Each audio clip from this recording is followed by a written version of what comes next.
فلا وربك لا يؤمنون حتى يحكموك فيما شجر بينهم ثم لا يجدوا في أنفسهم حرجا مما قضيت ويسلموا تسليما ولو أنا كتبنا عليهم أن اقتلوا أنفسكم أو اخرجوا من دياركم ما فعلوه إلا قليل منهم ولو أنهم فعلوا ما يوعظون به لكان خيرا لهم وأشد تثبيتا وإذا لآتيناهم من لدنا أجرا عظيما. Assalamualaikum warahmatullahi wabarakatuh. Pendengar Radio Dakwah Islamiyah Malang yang dirahmati Allah Subhanahu wa taala, saya Muhammad Zaitun Rasmin, Wakil Sekjen MUI Pusat, menghimbau kepada seluruh pendengar untuk terus mendengarkan Radio Dakwah Islamiyah RDI Malang. Media inspirasi, menyejukkan dan mencerdaskan, insya Allah. Semoga menjadi amal kebaikan buat kita semua. Amin. Wassalamualaikum warahmatullahi wabarakatuh.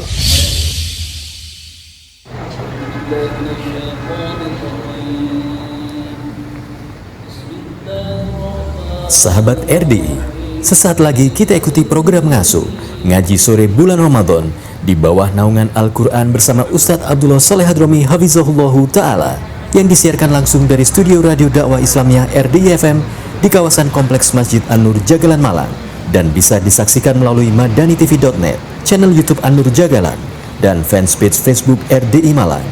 Acara ini hasil kerjasama Madani TV dan Radio Dakwah Islamiyah RDI FM Malang, media inspirasi, menyejukkan dan mencerdaskan.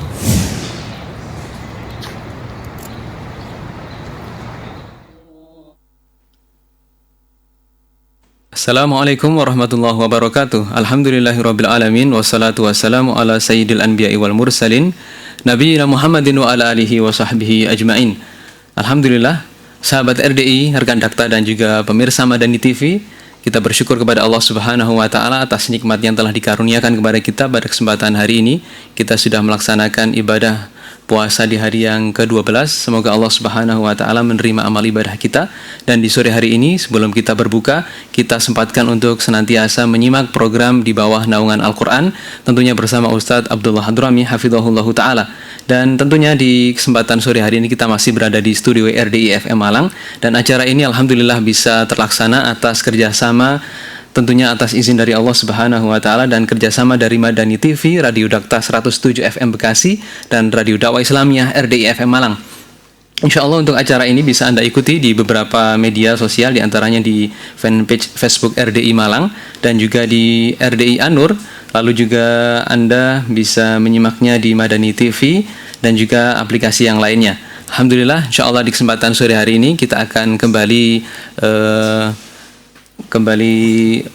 menyimak ya acara ini, dan saya ingatkan untuk Anda nantinya bisa bergabung, bisa telepon, dan untuk memudahkan Anda menyimak acara ini silahkan Anda siapkan mulai sekarang Al-Quran beserta terjemahnya, sehingga nanti bisa kita menyimak menghayati Al-Quran atau ayat yang akan kita bahas di kesempatan sore hari ini. Sebelum kita mulai, kita tentunya akan menyapa pemateri kita, guru kita Ustadz Abdullah Hadrami hafizahullah ta'ala. Assalamualaikum Ustadz. Waalaikumsalam warahmatullahi wabarakatuh. Alhamdulillah Ustadz bisa bertemu kembali di sore hari ini. Alhamdulillah. Alhamdulillah.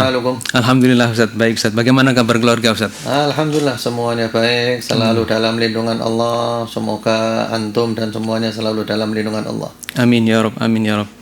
Baik sahabat RDI, pemirsa Madani TV dan Radio Dakta, insya Allah kita langsung saja.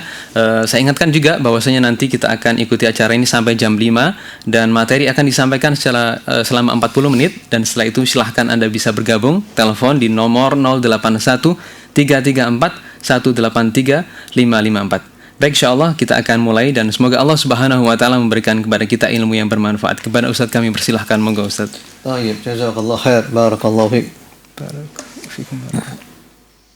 Bismillahirrahmanirrahim. Assalamualaikum warahmatullahi wabarakatuh. Alhamdulillah rabbil alamin. والصلاة والسلام على سيد الأنبياء والمرسلين سيدنا ونبينا محمد وعلى آله وأصحابه أجمعين أما بعد اللهم اجعل جمعنا هذا جمعا مرحوما مباركا وزدنا إيمانا ويقينا وفقها وعلما نافعا. Kita memuji Allah, segala puji hanya untuk Allah, semua pujian hanya layak untuk Allah. Ya Allah, kami memujimu, kami datang kepadamu dengan membawa semua namamu yang maha indah, semua sifatmu yang maha tinggi, yang kami tahu dan yang kami tidak tahu. Wahai Tuhan penguasa langit 7 lapis, bumi 7 lapis, penguasa arsy yang agung.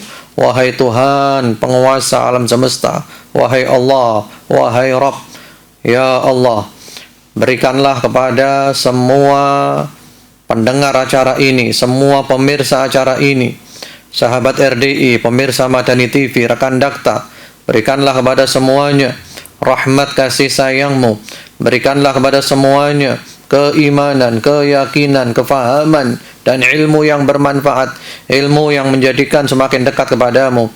Ya Allah, berikanlah kepada semuanya. Kalau ada yang susah, hilangkan susahnya. Kalau ada yang sempit, lapangkan. Kalau ada yang dililit oleh hutang, berilah kemampuan untuk melunasi hutang-hutangnya. Kalau ada yang sakit dan masih ada umur, ya Allah, berikan kesembuhan, berikan kesabaran, ketabahan, ringankan penyakitnya, ya Allah. Jadikan penyakitnya pelebur dosa, penambah pahala, meninggikan derajat. Kalau ada yang sakit dan meninggal dunia, ya Allah, tutup umurnya dengan husnul khatimah. Jadikanlah dia keluar dari sempitnya dunia menuju luasnya rahmat kasih sayangmu. Ya Allah, selamatkan kami semua dari wabah COVID-19, dari semua virus keburukan, ya Allah.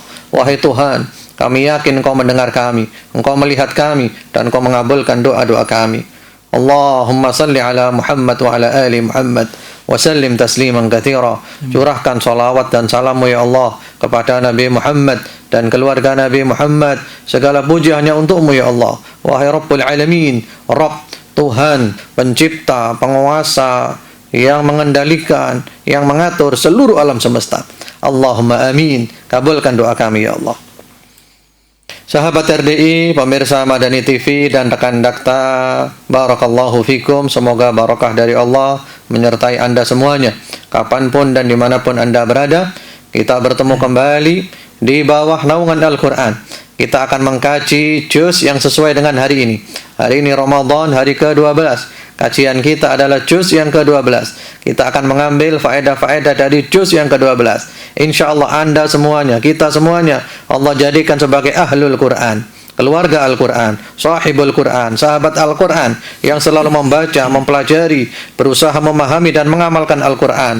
Dan Allah jadikan kita semuanya orang-orang yang sukses, yang selamat, yang bahagia, yang barakah di dunia dan di akhirat. Allahumma amin. Baik, kita buka juz yang ke-12. Mungkin hari ini kita fokus di ayat-ayat cuma sedikit saja karena pembahasannya agak panjang. Pertama, kita fokus di ayat ke-13 dari surat Hud alaihi salam. Ayat ke-13 dari surat Hud alaihi salam. Silakan Anda buka. Saya bacakan. A'udzubillahi minasyaitonir rajim. Am yaquluna iftarah. Qul fa'tu bi'ashri suwarin mithlihi muftarayat wad'u man istata'tum min dunillah in kuntum shadiqin. Artinya, maknanya dan tafsirnya.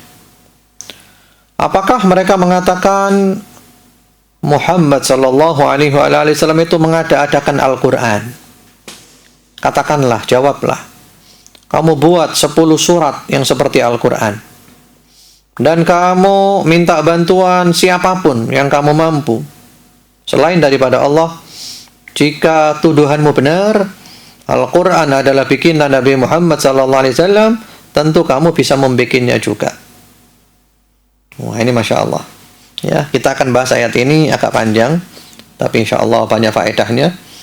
Kita hari ini belajar usul fit tafsir, pengantar ilmu tafsir. Ya, pengantar ilmu tafsir, kita akan bahas hal-hal yang berhubungan dengan Al-Quran. Dan ini mungkin nanti ada sesi yang lain. Ini sesi yang pertama, nanti pada ayat yang berikutnya tentang tadabbur, kita bahas masalah tadabbur nanti. Ya. Mari tentang Al-Quran. Al-Quran, definisi Al-Quran. Apa definisi Al-Quran? Para ulama mengatakan, secara bahasa, Al-Quran itu adalah masdar, kata dasar, mushtaq, pecahan dari qara'a yaqra'u qira'atan Qur'anan, ya, membaca, bacaan. Kemudian wa minhu qara'tu syai'a fa huwa Qur'an ay jama'tuhu wa dhammamtu ba'dahu ila ba'd fa ma'nahu al-jam'u wad-dhamm. Jadi Al-Qur'an itu mempunyai makna bacaan dan kumpulan. Jadi secara bahasa Al-Qur'an itu maknanya adalah bacaan dan kumpulan. Bacaan dan kumpulan. Sebagaimana di dalam firman Allah Subhanahu wa taala di surat ke-75 surat Al-Qiyamah ayat 17-18, ya. Inna 'alaina jam'ahu wa qur'anah fa idza qara'nahu fattabi' qur'anah, ya. Kami yang mengumpulkan Al-Qur'an di dalam dadamu, ya, kemudian kamu baca dengan lisanmu kapan saja kamu ingin membacanya. Ketika Rasul kami yaitu malaikat Jibril membacakan kepadamu, ya, kamu dengarkan bacaannya, kamu simak, ya. Kemudian setelah itu kamu baca seperti dia membacakan kepadamu. Jadi secara bahasa maknanya itu adalah bacaan dan kumpulan.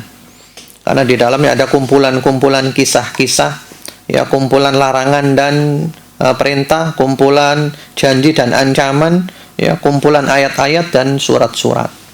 Jadi secara bahasa Al-Qur'an itu adalah bacaan dan kumpulan. Adapun secara syariat, secara terminologi, ini ada definisi yang cukup lengkap, yaitu kalamullahi ta'ala al-munazzal ala rasulihi wa khatami anbiya'ihi Muhammad sallallahu alaihi wasallam. Al-Quran itu adalah firman Allah yang diturunkan kepada Rasulnya dan penutup para nabinya, yaitu Nabi Muhammad sallallahu alaihi wasallam, al-mabdu' bi suratil Fatihah, al-makhtum bi suratin Nas, yang dimulai dari surat Al-Fatihah dan diakhiri dengan surat An-Nas. Mulainya surat Al-Fatihah, akhirnya surat An-Nas, ya, total di dalamnya ada 114 surat. Anzalahullahu ta'ala rahmatan lil khalq. Allah Subhanahu wa ta'ala menurunkan Al-Quran sebagai rahmat, kasih sayang untuk makhluk. Jadi Al-Quran ini adalah kasih sayang Allah untuk makhluk. Wa hidayatan lahum liyasilu biha ila sa'adatihim fid dunya wal akhirah. Dan hidayah, rahmat, kasih sayang Allah dan hidayah, petunjuk Allah untuk makhluk supaya mereka sampai kepada kebahagiaan di dunia dan di akhirat. Jadi kitab ini adalah rahmat, kasih sayang Allah. Kitab ini, Al-Quran, adalah hidayah, petunjuk dari Allah supaya dengan kitab ini kita sampai pada kebahagiaan di dunia dan di akhirat. Jadi kalau Anda ingin bahagia, sukses, selamat, barakah dunia akhirat, ini kitabnya, Al-Quran. Allah Subhanahu wa ta'ala berfirman di dalam surat Al-Insan ayat 23. Inna nahnu nazzalna 'alaikal Qur'ana tanzila. Sesungguhnya kami telah menurunkan kepadamu wahai Rasulullah Muhammad sallallahu alaihi wasallam dengan sebenar-benarnya turun. Ya, surat Al-Insan ayat 23. Kemudian di dalam surat Yusuf ayat 2, Inna anzalnahu Qur'anan 'arabiyyan la'allakum ta'qilun. Sesungguhnya kami menurunkan ini adalah Al-Qur'an bahasa Arab, ya, supaya kamu memikirkan. Jadi Al-Quran ini bahasa Arab, ya, bahasa Arab. Kalau ada orang bilang Al-Quran bukan bahasa Arab, itu ya mohon maaf, itu benar-benar aneh.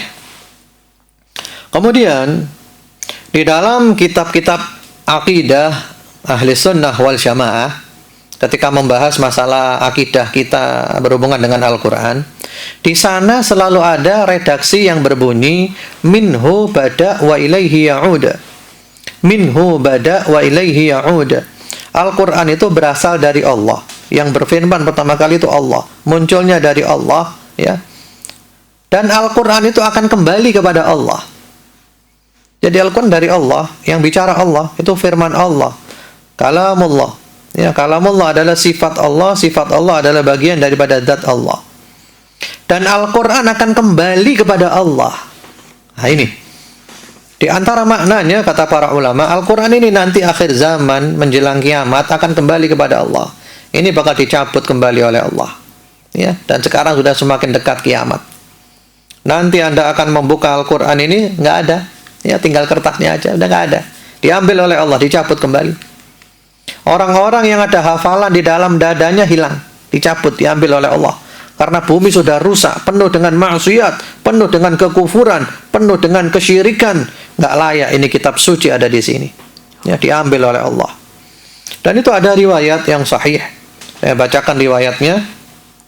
Ya, riwayat Ibnu Majah, Al-Hakim, dan Al-Hakim menyatakan sahih, disepakati oleh Al-Zahabi dan juga oleh Al-Albani di dalam Sahih Ibn Majah, dan juga ada di dalam As-Silsilah As-Sahihah melalui jalan sahabat Hudzaifah ibnul Yaman radhiyallahu taala anhu. Saya ambil aja bagiannya yang sesuai dengan pembahasan kita karena agak panjang itu. Wala yusra ala kitabillahi azza wa jalla fi lailatin fala yabqa fil ardi minhu ayah. Ini bicara tentang akhir zaman menjelang kiamat.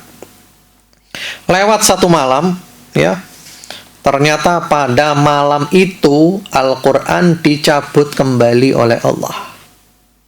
Jadi lewat satu malam, pada malam itu Al-Quran dicabut kembali oleh Allah. Sehingga di muka bumi tidak ada lagi satu ayat pun dari Al-Quran. Nah, ini yang paling kita takutkan. Jadi nanti akhir zaman, dan sekarang sudah semakin dekat kiamat, luar biasa sekarang. Sekarang banyak kejadian-kejadian yang besar, yang dahsyat, yang tidak terbayangkan oleh kita sebelumnya. Berarti akan datang berikutnya nanti, next, ke depan nanti.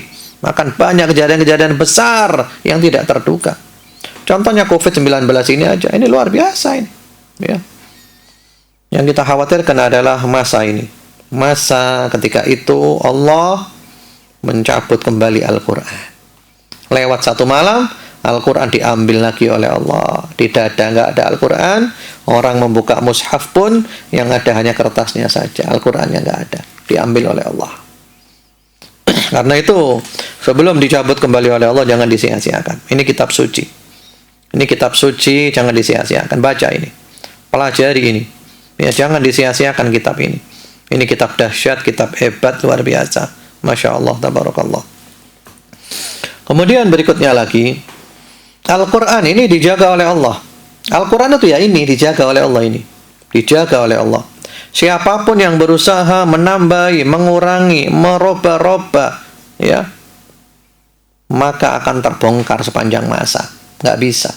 Jangankan sengaja, tidak sengaja pun. Ya, percetakan Al-Quran mungkin salah cetak, kurang satu titik saja, kurang satu titik terbongkar. Semua orang tahu. Ini dijaga oleh Allah. Ya. Di dalam surat Al-Hijr ayat 9. Al-Hijr ayat 9. Allah Subhanahu wa taala berfirman, "Inna nahnu nazzalna dzikra wa inna lahu lahafizun."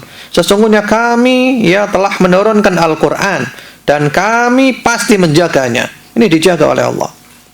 Jadi jangan ragu-ragu, dijaga kitab ini oleh Allah. Siapapun yang berusaha menambahi, mengurangi, memutarbalikkan, ya, merubah-rubah, pasti oleh Allah dibongkar kedoknya. Sudah banyak sepanjang masa, mulai zaman Nabi sampai zaman sekarang. Beberapa waktu yang lalu ada ya, orang Yahudi, namanya kalau nggak salah George Soros ya, kalau nggak salah, yang mana dia punya program membuat Al-Quran palsu, namanya The True Al-Furqan, Al-Furqanul Haq, ya, apa namanya, mau niru Al-Quran, tapi lucu.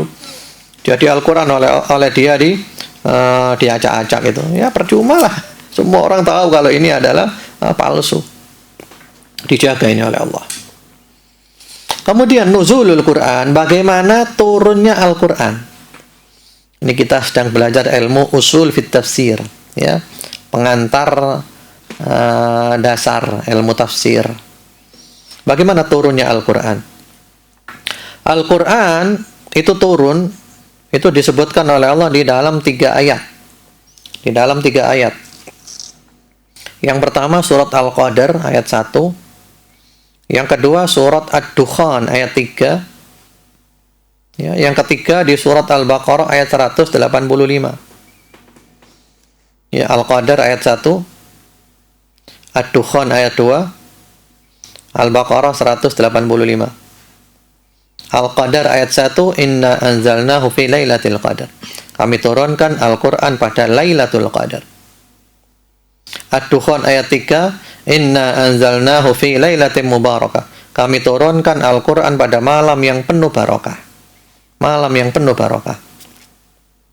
Kemudian Al-Baqarah 185, Syahrul Ramadan alladzi unzila fihi al-Quran. Bulan Ramadan adalah bulan diturunkan Al-Quran. Ya. Jadi kalau kita gabung 3 ayat tadi itu, Al-Quran turun pada bulan Ramadan, yaitu pada malam Lailatul Qadar, malam yang penuh dengan barokah.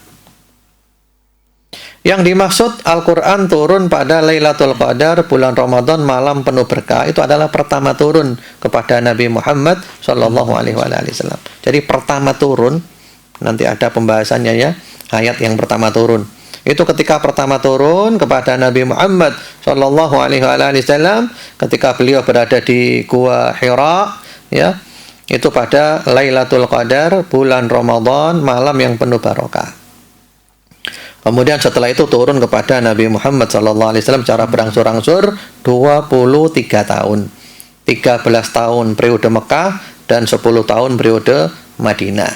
Ya, fase Mekah dan fase Madinah. Kemudian kata sahabat Abdullah ibnu Abbas radhiyallahu taala anhuma, beliau mengatakan, wa ammal Quran fa inna ma nazala jumlatan wahidah minal lauhil mahfud ila baitil izza minas sama'id dunya wa kana dzalika fi syahri Ramadan fi lailatul qadri minhu. Ya. Al-Qur'an itu kata sahabat Abdullah ibnu Abbas turun ya secara utuh. Jadi Al-Quran turun secara utuh dari Lauhil Mahfud ke Baitul Izzah langit dunia. Jadi turun secara utuh, ya, secara utuh. Ya, yang ada sekarang Al-Quran ini 30 juz ini secara utuh turun itu dari Lauhil Mahfud ke Baitul Izzah langit dunia. Ya, itu pada bulan Ramadan Lailatul Qadar. Kemudian beliau sahabat Abdullah ibnu Abbas radhiyallahu taala anhuma membacakan ayat tadi, ya, Al-Qadar, kemudian juga Ad-Dukhan dan surat Al-Baqarah tadi. Jadi ini turunnya Al-Quran ya pada bulan Ramadan Lailatul Qadar, malam yang penuh dengan barokah, yaitu pertama turun kepada Nabi, dan juga turun secara utuh dari Lauhil Mahfud ke Baitul Izzah langit dunia pada bulan Ramadan Lailatul Qadar, malam yang penuh dengan barokah.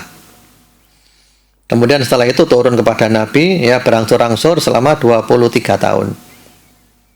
13 tahun fase Mekah dan 10 tahun fase Madinah. Kemudian berikutnya lagi pembahasan kita adalah yang pertama turun itu apa? Para ulama berdasarkan riwayat-riwayat yang sahih menyebutkan bahwa yang pertama turun adalah surat Al-Alaq atau Iqra ayat 1 sampai 5. Iqra bismi rabbikal ladzi khalaq, khalaqal insana min 'alaq, Iqra wa rabbukal akram, alladzi 'allama bil qalam, 'allamal insana ma lam ya'lam. Ya, ini 5 ayat yang pertama turun kepada Nabi Muhammad sallallahu alaihi wasallam. Dan kalau kita perhatikan ya tentang apa itu? Tentang ilmu, membaca, menulis, sehingga orang jadi pintar, jadi tahu yang sebelumnya nggak tahu. Ya, jadi Islam ini agama ilmu. Ayat yang pertama turun adalah tentang baca tulis. Ya. Kemudian setelah itu wahyu terputus beberapa lama, lalu turun lagi yang kedua, yaitu surat Al-Muddathir ayat 1 sampai 5. Itu menurut riwayat As-Sahihain, Al-Bukhari dan Muslim rahmatullahi alaihima. Jadi wahyu sempat terputus beberapa waktu, kemudian turun lagi surat Al-Muddathir ayat 1 sampai 5. Ya ayyuhal muddathir, qum fa'anzir, wa rabbaka fakabbir, wa thiyabaka fatahhir, war rujza fahjur. Kemudian sahabat RDI, pemirsa Madani TV, rekan dakta, barakallahu fikum, Al-Quran itu turun dengan dua cara. Ada namanya ibtidai, ada namanya sababi. Ya, ini ilmu ya. Anggap aja kita sedang kuliah. Ya. Ada ibtidai, ada sababi. Apa itu ibtidai, apa itu sababi? Ibtidai, Al-Quran itu ada kalanya turun tanpa dilatar belakangi oleh sebab tertentu. Jadi ayat-ayatnya maksudnya. Jadi ayat turun, surat turun tanpa dilatar belakangi oleh sebab tertentu. Itu namanya ibtidai. Ibtidai. Dan kebanyakan surat serta ayat Al-Quran itu adalah ibtidai. Turun tanpa dilatar belakangi oleh sebab tertentu. Kemudian ada lagi namanya itu sababi. Sababi. Yaitu turun yang dilatar belakangi oleh sebab tertentu. Jadi ada sebabnya, ya, kemudian turun ayatnya. Apa sebabnya? Sebabnya itu boleh jadi ya ada pertanyaan. Ada pertanyaan lalu Allah menjawab, ya. Saya bahas secara singkat aja ya, karena waktu kita juga singkat. Ada pertanyaan lalu Allah menjawab. Atau mungkin ada kejadian tertentu sehingga perlu penjelasan dari kejadian itu. Atau mungkin ada perbuatan-perbuatan tertentu sehingga perlu penjelasan hukum daripada perbuatan itu. Sehingga itu namanya adalah ya asbabun nuzul, sebab-sebab diturunkan. Ada kejadian gini, ada lalu turun Al-Quran. Ya. Baik. Namun walaupun turunnya karena sebab tertentu, hukumnya adalah umum. Ada satu kaidah dalam kaidah ilmu tafsir yang berbunyi al-ibratu bi umumil alfaz la bi khususil asbab. Yang menjadi ibrah pelajaran adalah keumuman lafadznya, keumuman redaksinya, bukan kekhususan sebabnya. Jadi mungkin turunnya karena sebab ini gitu ya. Tapi hukumnya bukan untuk itu saja. Hukumnya adalah untuk semua kejadian yang seperti itu. Jadi Al-Quran ini bukan dongeng. Al-Quran ini hidup. Al-Quran ini berlaku zaman dulu, zaman sekarang, dan selamanya. Kejadian apapun kita bawa ke Al-Quran. Ya. Kemudian di dalam Al-Quran itu ada istilah Makki dan Madani. Jadi ayat Makkiyah dan Madaniyah, surat Makkiyah dan Madaniyah. Kalau Anda buka Al-Quran ya surat apa ini Makkiyah, ini Madaniyah. Apa itu Makki dan Madani? Surat Makkiyah atau ayat Makkiyah itu adalah yang diturunkan pada periode Mekah, pada fase Mekah sebelum hijrahnya Nabi Muhammad sallallahu alaihi wasallam ke Madinah. Jadi pokok yang turun pada periode Mekah 13 tahun pertama dakwahnya Nabi itu namanya Makkiyah. Ya. Adapun Madaniyah itu adalah yang turun pada periode Madinah, pada fase Madinah setelah hijrahnya Nabi Muhammad SAW ke Madinah. Jadi ukurannya bukan tempat ya, ukurannya itu fase atau periode. Kalau pada periode Mekah 13 tahun pertama namanya Makkiyah.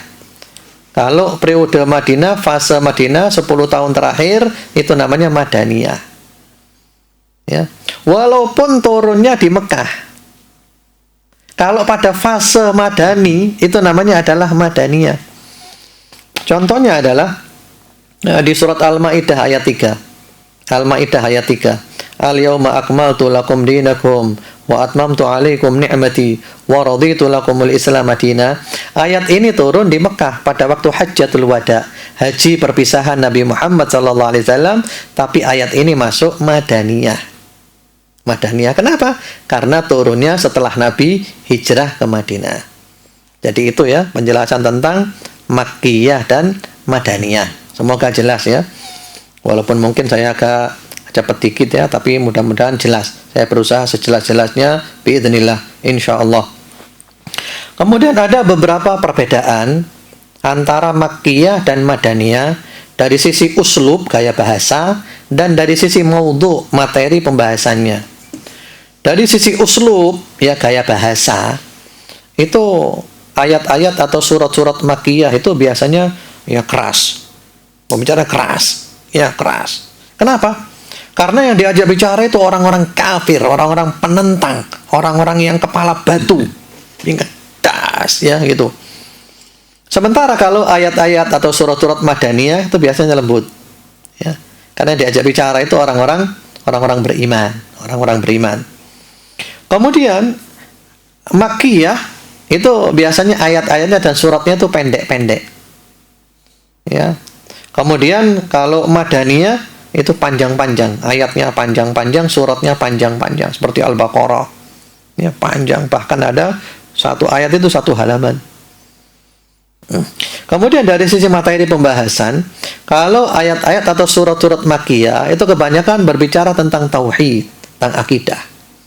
Karena butuh penanaman tauhid, akidah, tentang iman.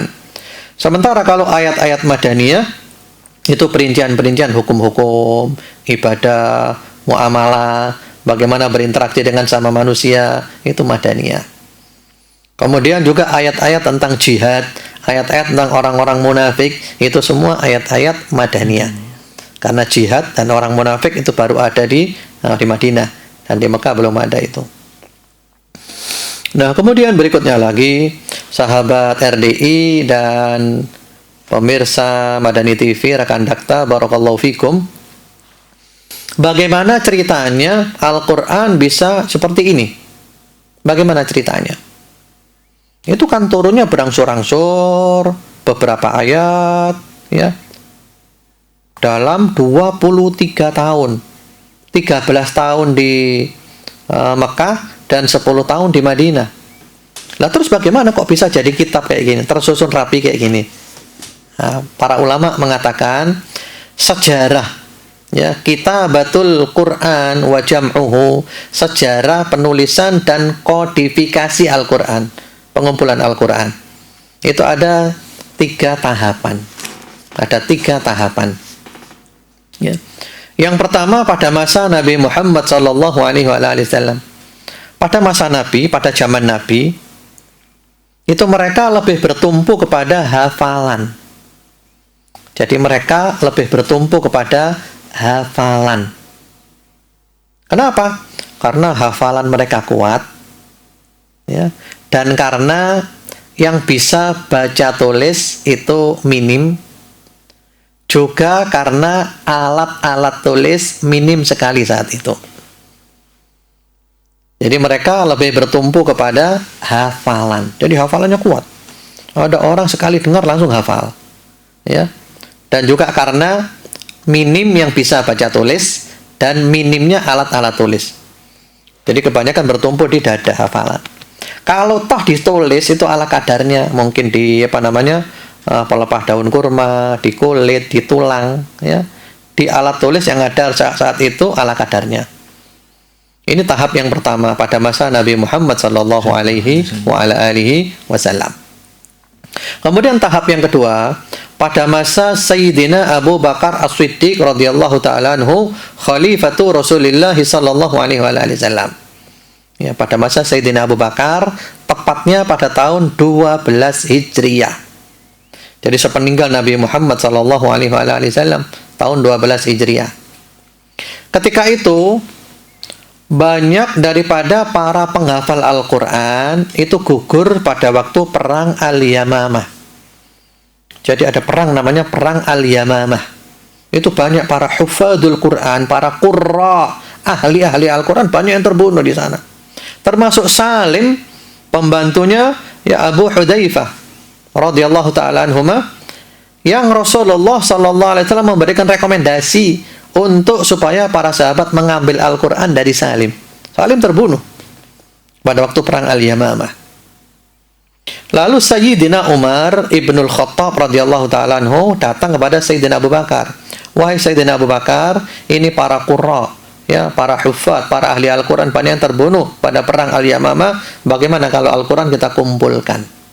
Kita kumpulkan. Sahabat Abu Bakar radhiyallahu ta'ala anhu takut, nggak berani. Rasulullah Muhammad sallallahu alaihi wasallam saja tidak pernah melakukan itu. Bagaimana saya melakukan? Nggak berani. Nggak berani. Tapi Sayyidina Umar terus motivasi. Akhirnya Allah melapangkan dada Sayyidina Abu Bakar radhiyallahu ta'ala anhu. Lalu dipanggillah sahabat Zaid bin Thabit, salah seorang pemuda ahli Al-Quran, pakar Al-Quran. Ya, wahai Zaid, ya kamu buat tim untuk mengumpulkan Al-Quran. Lalu Zaid keliling ke orang-orang yang punya hafalan, dicatat, ditulis, dan dikumpulkan. Ya, baru dikumpulkan saja, belum disusun. Ya, baru dikumpulkan, belum disusun. Lalu disimpan di rumahnya sahabat Abu Bakar As-Siddiq radhiyallahu ta'ala anhu. Setelah sahabat Abu Bakar radhiyallahu ta'ala meninggal dunia, disimpan di rumahnya Sayyidina Umar, ya, Amirul Mukminin.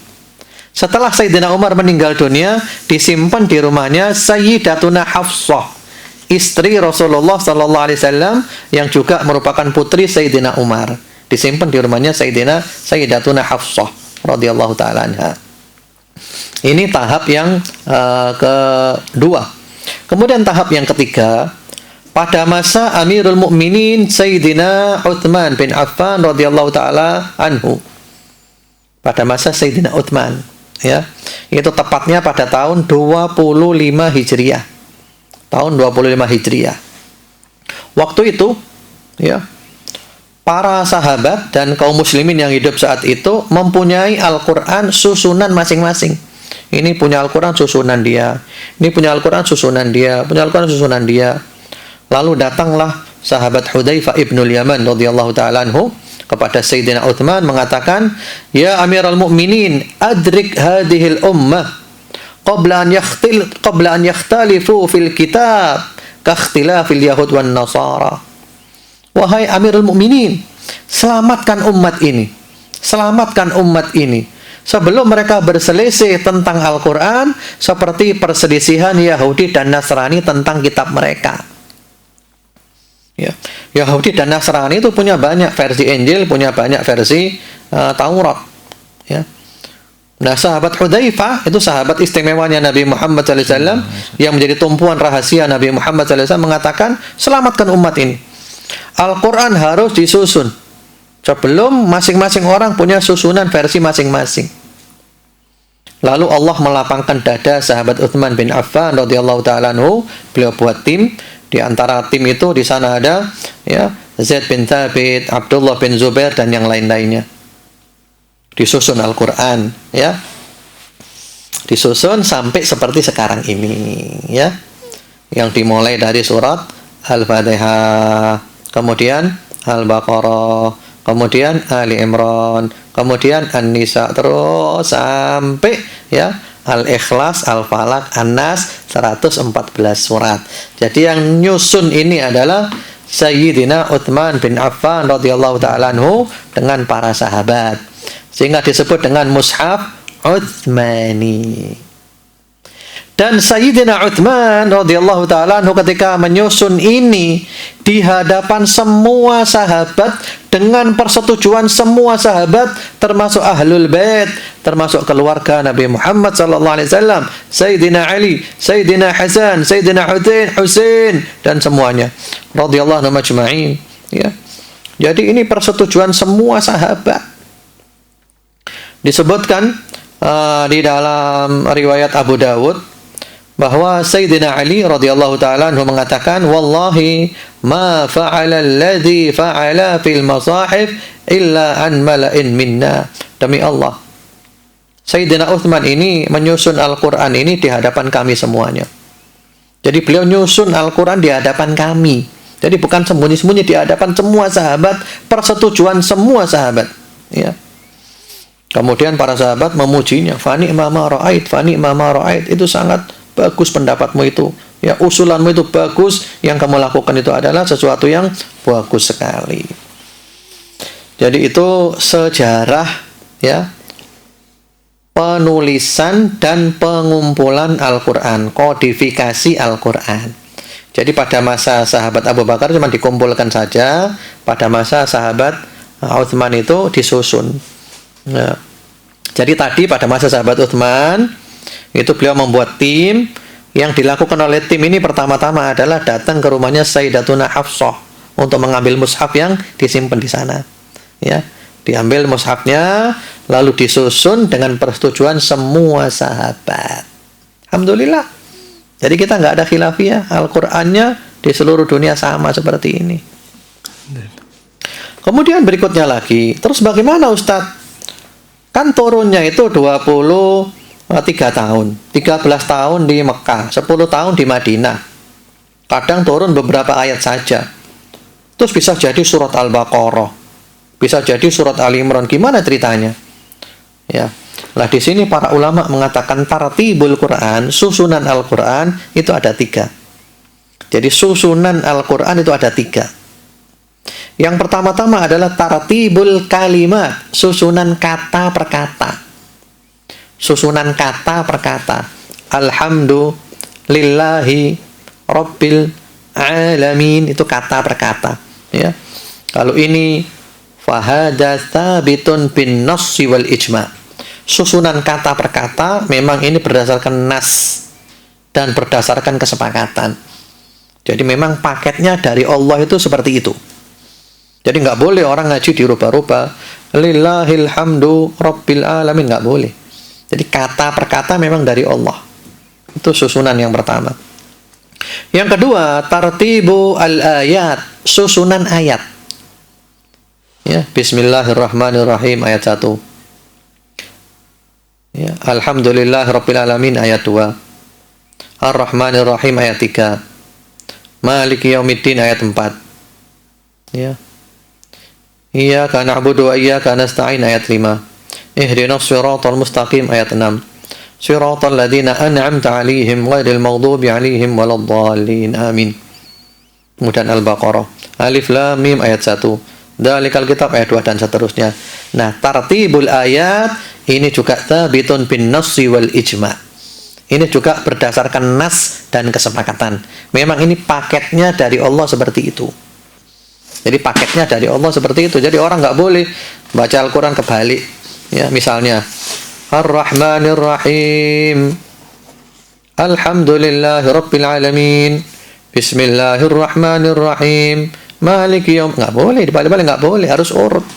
Ya. Jadi Rasulullah Muhammad SAW itu ketika turun ayat-ayat tertentu, beliau bilang kepada para sahabat, ayat ini kamu masukkan di surat ini, ayat ini kamu masukkan di surat ini, seperti itu. Jadi urut-urutan ayat memang paketnya dari Allah seperti itu, nggak boleh ngaji dibalik ke belakang gitu ya.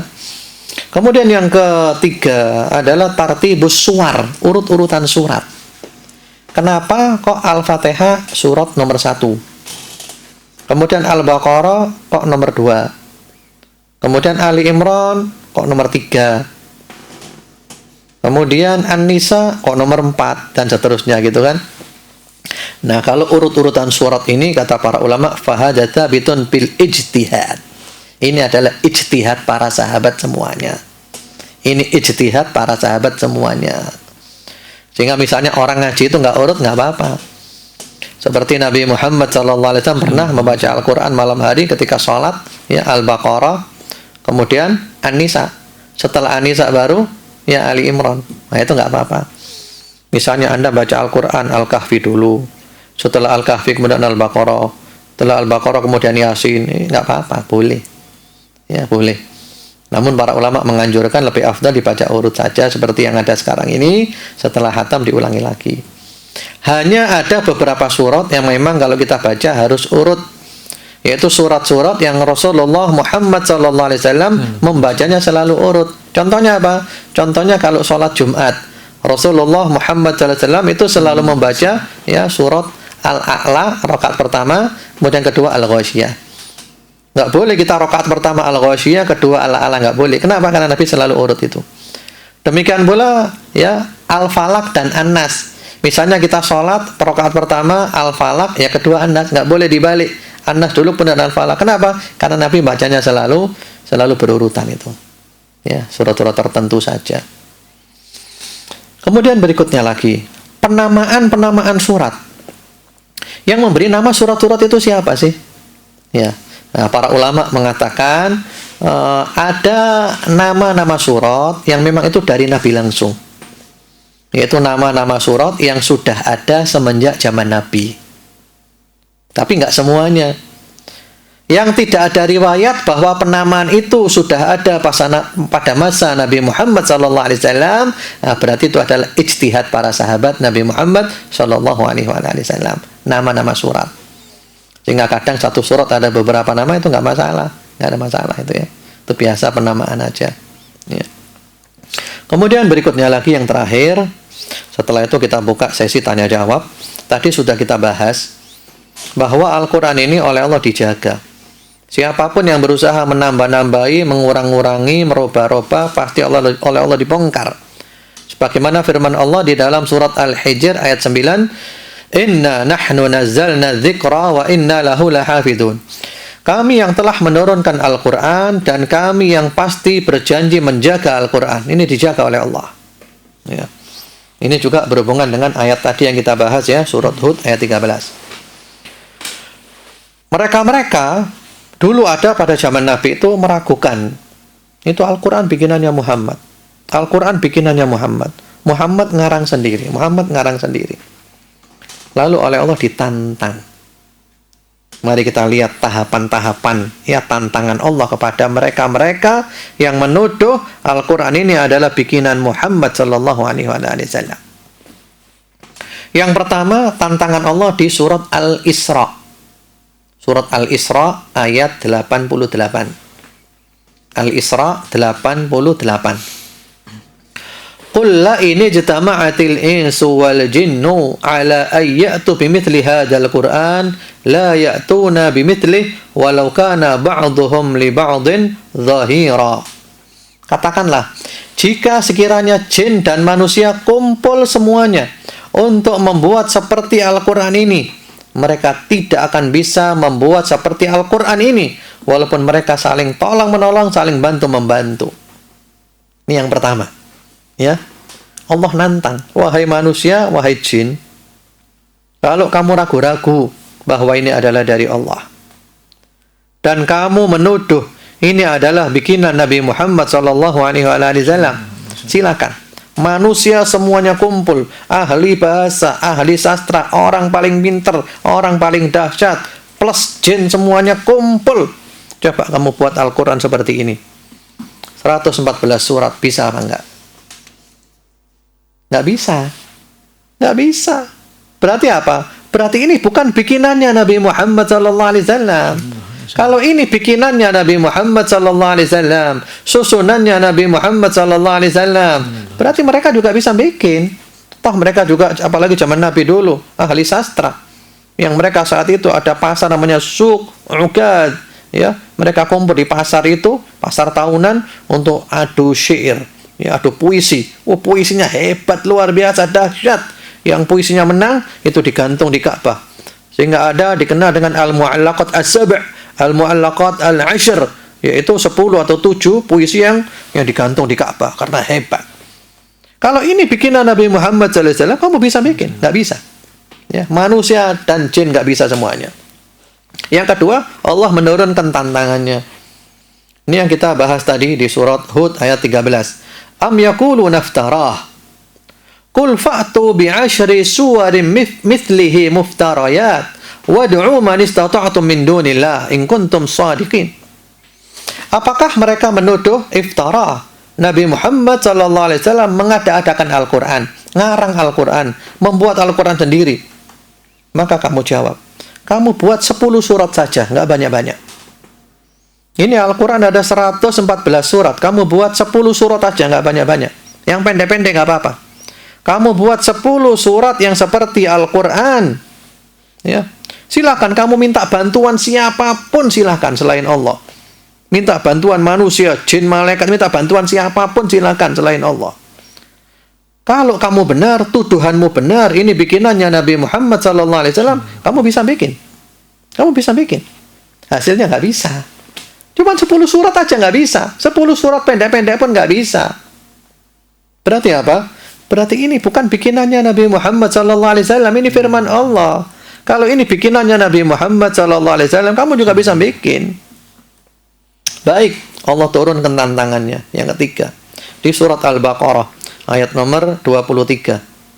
Al-Baqarah, ayat nomor 23. Wa in kuntum fi raibin mimma nazzalna ala 'abdina fa'tu bi suratin min mithlih wad'u ya syuhada'akum min dunillah in kuntum shadiqin. Jika kamu ragu-ragu terhadap Al-Quran yang kami turunkan kepada hamba kami Nabi Muhammad SAW, maka silakan kamu buat satu surat saja. Satu surat saja seperti Al-Quran. Kamu buat satu surat saja. Nggak banyak-banyak. Satu surat pendek nggak apa-apa kamu buat. Ya. Kamu minta bantuan siapapun silahkan. Kamu musyawarah dengan orang sak dunia, pakar bahasa sak dunia. Kamu buat seperti Al-Quran. Satu surat saja. Satu surat saja. Kalau tuduhanmu benar, ini bikinan Nabi Muhammad SAW, berarti kamu juga bisa membikin. Hasilnya apa? Nggak bisa. Nggak bisa bikin mereka. Nggak bisa. Satu surat aja nggak bisa. Padahal ini isinya 114 surat. Ya. Baik, yang terakhir. Ini tantangan Allah yang terakhir. Yang keempat. Ya. Surat At-Tur ayat 34. Surat At-Tur ayat 34. Falyatu bihaditsim mithlih in kanu shadiqin. Ya, silakan mereka buat satu ayat saja seperti Al-Qur'an. Ya, kalian buat satu ayat saja seperti Al-Qur'an. Kalau tuduhanmu benar, ini adalah bikinan Nabi Muhammad sallallahu alaihi wasallam, ya. Berarti kamu bisa bikin. Hasilnya apa? Nggak bisa. Satu ayat pun nggak bisa. Berarti jangan ragu, ya. Ini bukan bikinan Nabi Muhammad SAW. Ini bukan bikinan manusia. Ini bukan bikinan malaikat Jibril. Ini adalah wahyu Allah. Ini dari langit. Ini kitab suci. Jangan ragu, ya. Subhanallah, nggak bisa manusia bikin seperti ini. Ahli-ahli bahasa sak dunia mengakui nggak bisa membuat seperti ini karena memang ini bukan bikinan manusia, ini kitab suci, ini dari Allah, ya. Jangan ragu, ini adalah kitab sukses, ini adalah kitab bahagia, ini adalah kitab barokah, ini adalah kitab kebaikan dunia akhirat. Anda ingin semua yang terbaik, selamat, barokah, sukses dunia akhirat, bahagia, ini kitabnya Al-Quran. Jangan disia-siakan. Yang dekat Al-Quran, baca Al-Quran, pelajari Al-Quran, pahami Al-Quran, amalkan Al-Quran, hidup Anda indah. Al-hayatu fi dhilalil Quran ni'mah. Ni'mah la ya'rifuha illa man daqaha. Kehidupan di bawah naungan Al-Quran adalah kenikmatan. Kenikmatan. Tidak mungkin mengetahuinya kecuali orang yang sudah merasakannya. Ya Allah, damai. Bersama Al-Quran kita damai, bahagia, barokah, dunia akhirat. Masya Allah. Ini sekelumit tentang Al-Quran. Masya Allah, waktu kita agak banyak saya ambil ya, tapi penting. Insya Allah nanti masih ada kita lanjut. Pada saatnya nanti kita membahas tentang tadabbur. Apa itu tafsir? Apa itu tadabbur? Bagaimana cara menafsirkan Al-Quran? Tata caranya, kaidah-kaidahnya, dan kitab tafsir apa yang perlu kita miliki dan direkomendasikan. Insya Allah nanti pada saatnya. Mohon maaf, agak panjang saya membahas, tapi insya Allah bermanfaat. Ilmu yang sangat penting ini. Wallahu alam.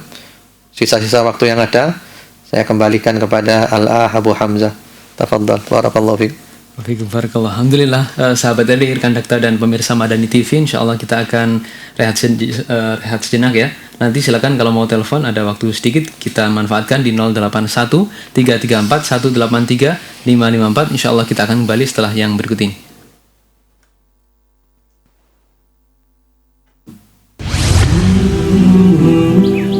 Assalamualaikum warahmatullahi wabarakatuh. Sahabat RDI, saya Dr. Adi Husaini, Ketua Program Doktor Pendidikan Islam di Universitas Ibnu Khaldun Bogor. Dengarkan terus Radio Dakwah Islamiyah, media inspirasi, menyejukkan dan mencerdaskan. Semoga dengan mendengar radio ini semakin menambah keilmuan, takarrub kita kepada Allah, dan menjaga, meningkatkan ukhuwah kita sebagai sama muslim. Assalamualaikum warahmatullahi wabarakatuh. Baik sahabat RDI, rekan dakta dan juga pemirsa Madani TV, kita akan coba angkat ya di kesempatan sore hari ini satu pertanyaan, insya Allah. Silakan di 081 334 183 554. Insya Allah ada yang bertanya, monggo Assalamualaikum. Waalaikumsalam warahmatullahi wabarakatuh. Silakan, dari siapa, di mana? Mbak Ain di Soekarno Hatta. Monggo silakan Mbak Ain. Ya, Assalamualaikum Ustaz. Waalaikumsalam warahmatullahi wabarakatuh. Ya, Ya, mau nanya monggo. tentang zakat fitrah Ustaz. Ya, Kalau misalnya zakat fitrah itu dikasihkan kepada non-muslim, apakah sah? ya. Terus yang kedua, kalau misalnya nggak sah, apakah itu tanggung jawab para penyalur? Ya, Itu Ustaz, terima kasih. ya. Assalamualaikum warahmatullahi wabarakatuh. Waalaikumsalam warahmatullahi wabarakatuh. Ibu Ain atau Mbak Ain di Suhat, ya. Zakat fitrah nanti di akhir Ramadan, ya. Kita ada zakat fitrah, masing-masing jiwa terkena satu sok. Kalau di Indonesia biasanya 2,5 kilo.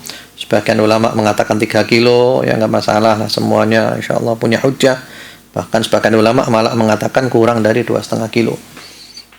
Satu sok itu. Bagaimana diserahkan kepada non-muslim? Jawabannya nggak boleh. Ya, jawabannya nggak boleh. Jawabannya nggak boleh, ya. Memang ada 8 golongan itu mu'allafati qulubuhum, ya. Itu mu'allaf itu bukan sekedar non-muslim, tapi ada aturan-aturannya itu. Jadi intinya gampangnya itu jangan diserahkan orang kafir. Berikan kepada orang Islam, apalagi sebagian ulama mengatakan zakat fitrah itu khusus untuk fakir miskin saja. Khusus fakir miskin. Karena redaksi hadisnya berbunyi, zakat fitrah itu adalah, ya, tuhratan lis-shaimi minal lahwi warrafat wa tu'matan lil masakin, ya. Jadi itu membersihkan puasanya, membersihkan puasa. Mungkin dia, ya, berkata-kata yang sia-sia, berkata-kata yang jorok, ada keliru, ya, dihapus, dibersihkan dengan zakat fitrah, dan untuk memberi makan orang miskin. Jadi zakat fitrah jangan diberikan non-muslim, muslim saja. Kemudian bagaimana kalau dari pihak panitianya salah dalam distribusi? Ya, panitianya dosa. Jadi kalau kita jadi panitia zakat harus punya ilmu. Jadi panitia zakat fitrah atau zakat apapun itu harus punya ilmu. Bagaimana nerimanya, bagaimana menyerahkannya, dan seterusnya. Jadi yang dosa itu, ya, Anda yang menyerahkan ke panitia nggak tahu, Anda nggak dosa. Karena Anda niatnya diserahkan kepada fakir miskin.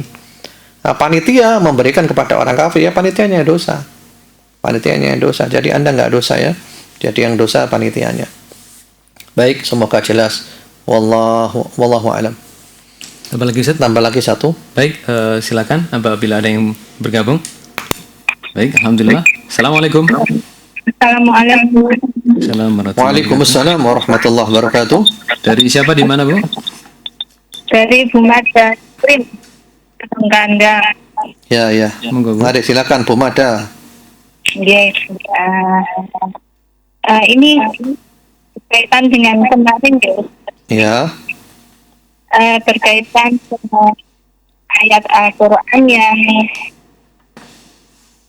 menerangkan tentang orang-orang non-muslim, yaitu kita dilarang mendoakan orang non-muslim yang sudah meninggal. Iya, iya. Tapi kalau dia masih hidup, kita boleh mendoakan, yaitu mengenai hidayah dan taufik. Iya, iya. Kemudian kalau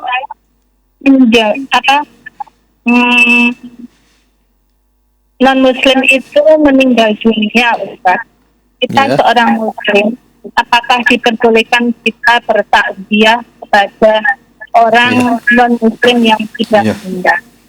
Baik. Itu aja, Ustaz. Ya, ya. Wassalamualaikum warahmatullahi wabarakatuh. Waalaikumsalam warahmatullahi wabarakatuh. Ibu Mada di Gedung Kandang, bagaimana hukum takziah kepada non-muslim? Ya, takziah kepada non-muslim. Ya, ada orang kafir mati, boleh nggak kita takziah? Boleh nggak kita melayat gitu, ya? Dalam hal ini para ulama ada 3 pendapat. Ya, ada 3 pendapat.